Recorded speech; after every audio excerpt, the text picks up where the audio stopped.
ici à l'UNESCO en marge de cette belle Université de la Terre sur le thème si vaste, faisons changer tous les climats. J'ai le plaisir et l'honneur d'être avec Nicolas Hulot. Nicolas Hulot, bonjour. Bonjour. Faisons changer tous les climats. Qu'est-ce que ça vous évoque, vous? Parce que c'est tellement vaste ce thème.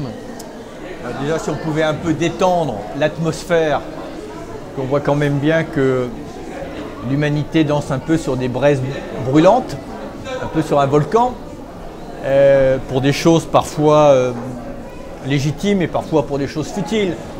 Donc tout ce qui peut permettre d'apaiser un peu les tensions, de faire en sorte que la sagesse l'emporte sur l'excès, que nous ne cédions pas les uns et les autres à la tentation de la haine, de la résignation.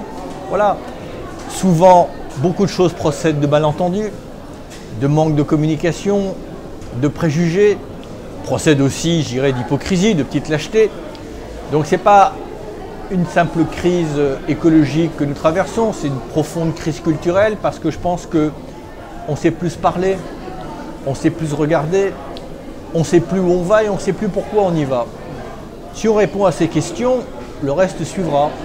Donc la question essentielle qu'il faut résoudre, c'est de partager une vision et après y mettre les moyens pour atteindre cette vision-là. Alors que là, on a fait l'inverse, c'est qu'on met des moyens. Comme dit Edgar Morin, nous sommes culturellement triomphants, mais culturellement défaillants. Eh bien, on peut peut-être essayer d'inverser les choses. Et pourtant, oui, partageons, dialoguons. Et vous parlez également de désobéissance. Alors pas forcément une désobéissance. Oui, ben, chacun. La désobéissance, c'est de ne céder par automatisme, par réflexe, par mimétisme, à aucun standard, aucune norme, aucun préjugé, aucun fait établi, que nous ne soyons pas appropriés nous-mêmes. Gardons notre libre arbitre, attention aux conditionnements de toutes sortes. Notre société nous conditionne avec une puissance de feu exceptionnelle. Il faut y résister. Ces automatismes, consumérismes, ces pensées prémâchées, ces jugements prémâchés, il faut s'en libérer. Voilà. Bon, c'est ça aussi la désobéissance, c'est ne pas que l'autre décide à votre place ce qui est bien ou ce qui est mal.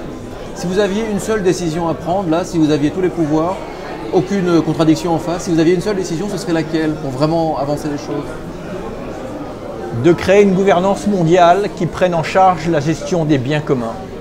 Et dans les biens communs, il y a les sols, les terres arables, les écosystèmes, les ressources alimentaires.